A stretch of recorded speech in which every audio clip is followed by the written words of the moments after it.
ছাত্র জনতার বিক্ষোভের পর পদত্যাগ করে ভারত চলে যান সাবেক প্রধানমন্ত্রী শেখ হাসিনা। তাৎক্ষণিকভাবে শেখ হাসিনাকে ভারত আশ্রয় দিলেও তার থাকার বিষয়ে কি সিদ্ধান্ত নেওয়া হবে সেটা আনুষ্ঠানিকভাবে এখনো কিছুই জানায়নি দেশটি।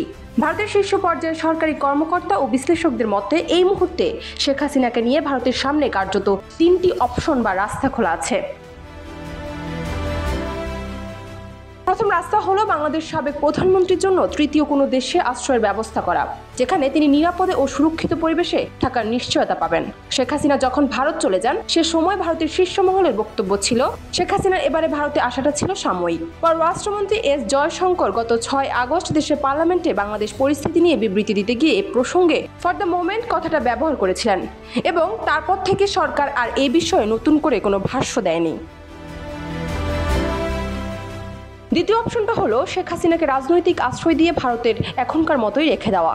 একান্ত প্রয়োজন হলে শেখ হাসিনাকে ভারতেই রাজনৈতিক আশ্রয় দিয়ে রেখে দিতে যে ভারত যে দ্বিধা করবে না সেই ইঙ্গিতও কিন্তু দিল্লিতে এখন পাওয়া যাচ্ছে। অতীতে তিব্বতী আফগান প্রেসিডেন্ট মোহাম্মদ নাজিবুল্লাহর মতো বহু বিদেশি নেতাকে ভারত রাজনৈতিক আশ্রয় দিয়েছে।